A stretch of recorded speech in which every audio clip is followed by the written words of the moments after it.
qu'on se le dise. Exactement. À nous, notre parti pris international, les demandes de plus en plus pressantes à la France de payer sa dette à l'égard d'Haïti. Et vous dites, oui, il y a une dette française. Oui, il y a une dette française. C'est une coalition d'une vingtaine d'ONG lors du Forum permanent des Nations Unies pour les personnes d'ascendance africaine, qui est à Genève, qui ont de nouveau réclamé le remboursement par la France de la dette qui a été contraint de contracter Haïti après son indépendance en 1804. Et en fait, c'est pas exactement en 1824.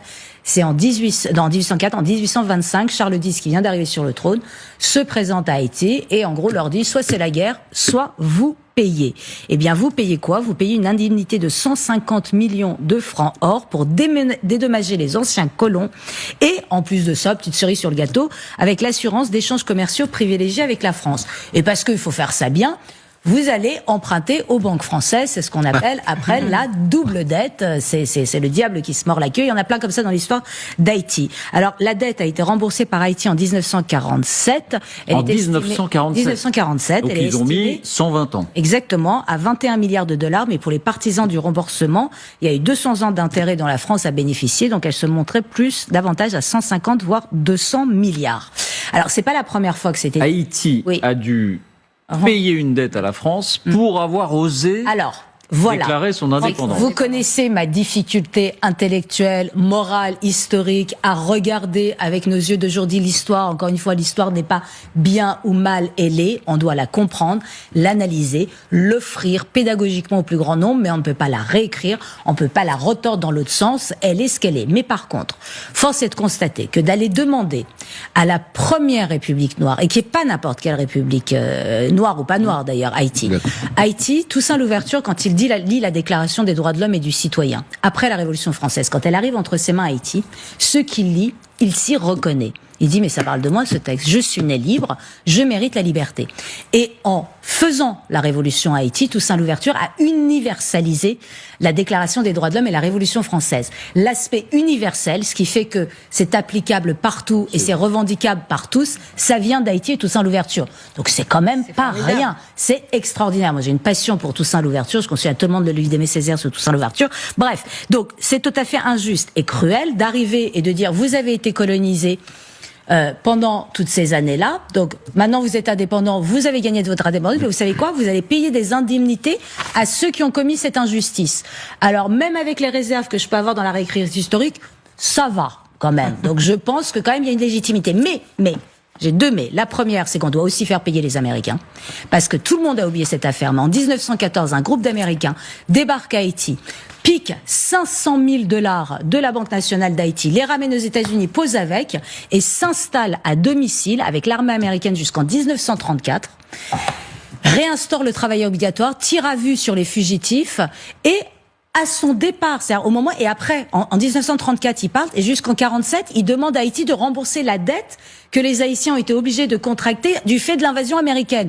Donc eux aussi, ils doivent payer. Il y a une et la deuxième réserve? Et la deuxième réserve, c'est que le problème, c'est qu'Haïti, pour prendre que les 41 dernières années, c'est coup d'État, c'est corruption, c'est des insurrections, c'est des élections truquées, c'est impossible. Et je crains, c'est l'un des pays les plus pauvres du monde, et je crains que cette dette prenne une dimension magique. C'est-à-dire à partir du moment où la dette sera remboursée, tout va très bien aller. Eh bien non, il faut beaucoup plus, et Haïti mérite tellement. Qu'on se le dise. Exactement. À nous, notre parti pris international, les demandes de plus en plus pressantes à la France de payer sa dette à l'égard d'Haïti. Et vous dites, oui, il y a une dette française. Oui, il y a une dette française. C'est une coalition d'une vingtaine d'ONG lors du Forum permanent des Nations Unies pour les personnes d'ascendance africaine, qui est à Genève, qui ont de nouveau réclamé le remboursement par la France de la dette qui a été contraint de contracter Haïti après son indépendance en 1804. Et en fait, c'est pas exactement en 1824. C'est en 1804, en 1825, Charles X, qui vient d'arriver sur le trône, se présente à Haïti et en gros leur dit soit c'est la guerre, soit vous payez. Eh bien vous payez quoi? Vous payez une indemnité de 150 millions de francs or pour dédommager les anciens colons et en plus de ça, petite cerise sur le gâteau, avec l'assurance d'échanges commerciaux privilégiés avec la France. Et parce qu'il faut faire ça bien, vous allez emprunter aux banques françaises, c'est ce qu'on appelle après la double dette. C'est le diable qui se mord la queue. Il y en a plein comme ça dans l'histoire d'Haïti. Alors la dette a été remboursée par Haïti en 1947. En 1947. Donc ils ont mis 120 ans. Exactement, à 21 milliards de dollars. Mais pour les partisans du remboursement, il y a eu 200 ans d'intérêt dont la France a bénéficié. Donc elle se montrait davantage à 150 voire 200 milliards.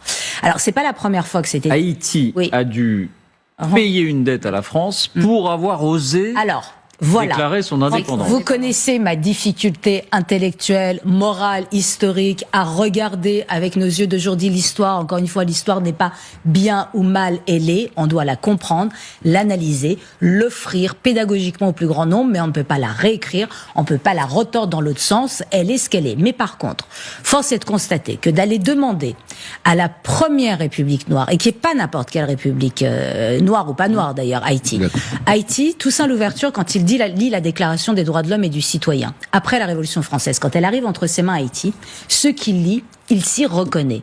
Il dit, mais ça parle de moi, ce texte. Je suis né libre, je mérite la liberté.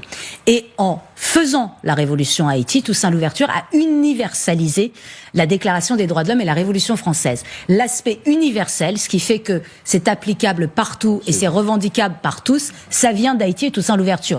Donc c'est quand même pas rien. C'est extraordinaire. Moi j'ai une passion pour Toussaint Louverture. Je conseille à tout le monde de lire Aimé Césaire sur Toussaint Louverture. Bref, donc c'est tout à fait injuste et cruel d'arriver et de dire vous avez été colonisé pendant toutes ces années-là. Donc maintenant vous êtes indépendant, vous avez gagné de votre indépendance, mais vous savez quoi? Vous allez payer des indemnités à ceux qui ont commis cette injustice. Alors même avec les réserves que je peux avoir dans la réécriture historique, ça va quand même. Donc je pense que quand même il y a une légitimité. Mais j'ai deux mais. La première, c'est qu'on doit aussi faire payer les Américains.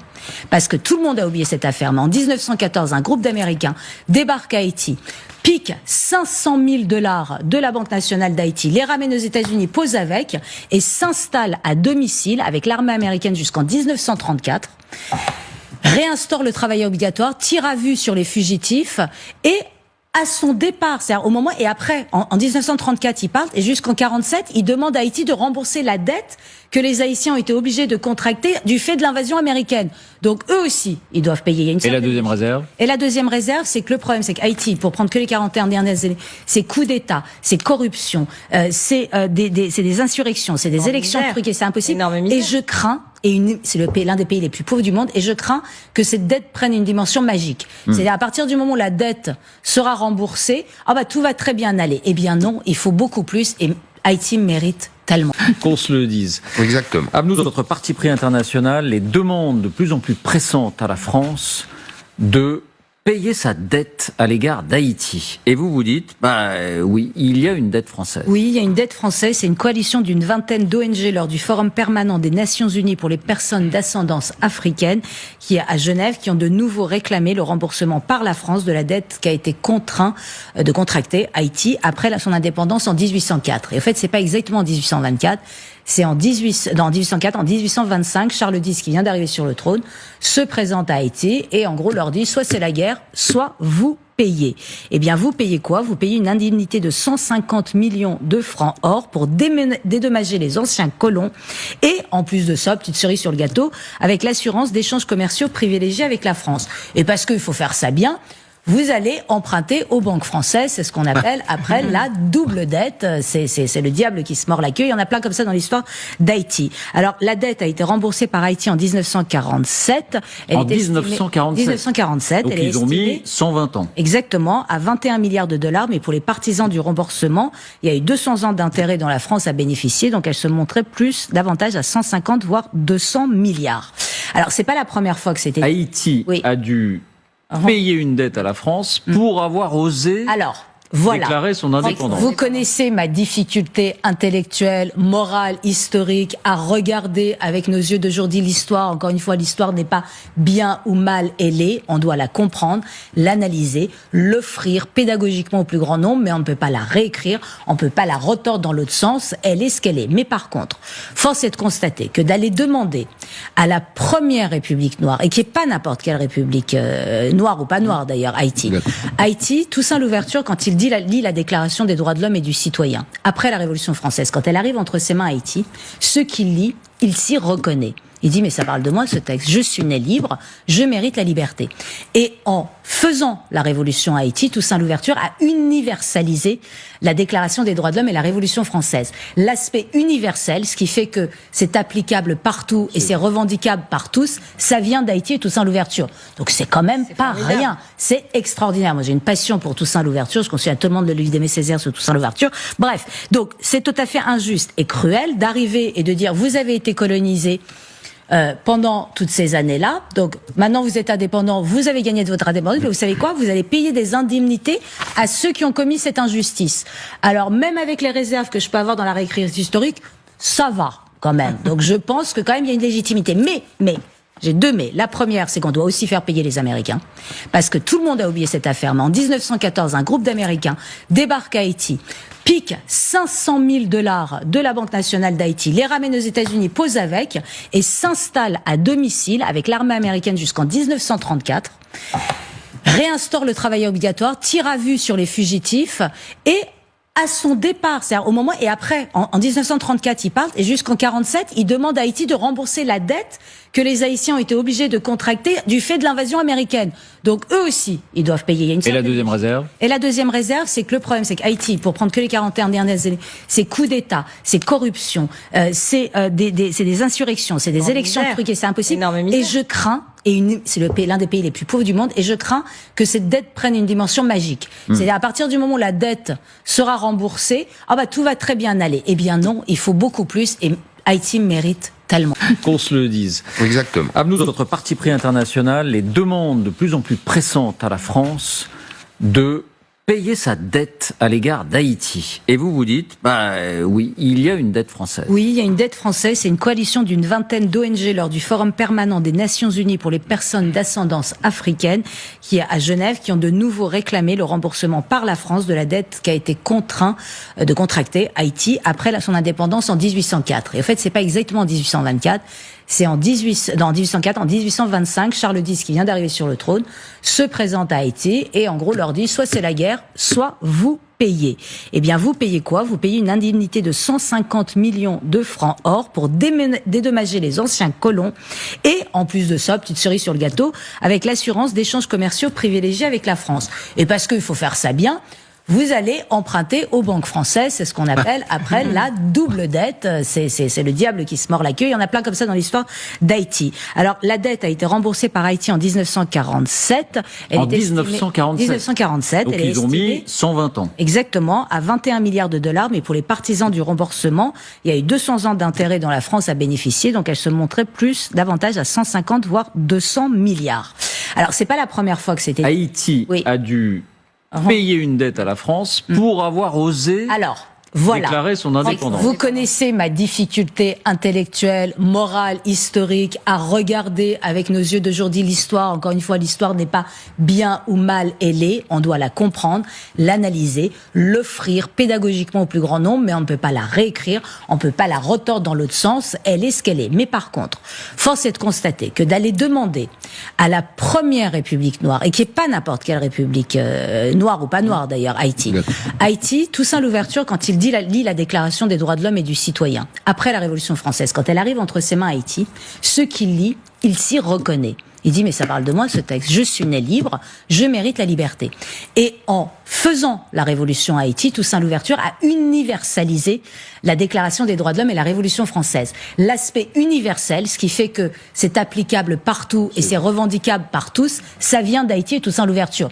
Donc c'est quand même pas rien. C'est extraordinaire. Moi j'ai une passion pour Toussaint Louverture. Je conseille à tout le monde de lire d'Aimé Césaire sur Toussaint Louverture. Bref, donc c'est tout à fait injuste et cruel d'arriver et de dire vous avez été colonisé pendant toutes ces années-là. Donc maintenant vous êtes indépendant, vous avez gagné de votre indépendance, mais vous savez quoi? Vous allez payer des indemnités à ceux qui ont commis cette injustice.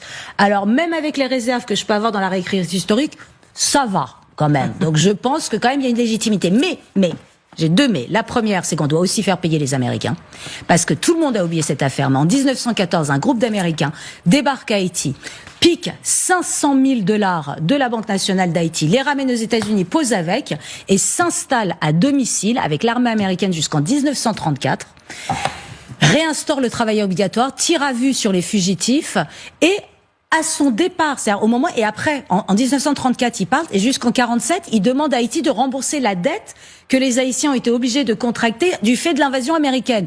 Donc eux aussi, ils doivent payer. Il y a une Et la deuxième réserve? Et la deuxième réserve, c'est que le problème, c'est qu'Haïti, pour prendre que les 41 dernières années, c'est coups d'État, c'est corruption, c'est des insurrections, c'est des élections truquées, c'est impossible. Et je crains, c'est l'un des pays les plus pauvres du monde, et je crains que cette dette prenne une dimension magique. C'est-à-dire à partir du moment où la dette sera remboursée, tout va très bien aller. Eh bien non, il faut beaucoup plus, et Haïti mérite tellement.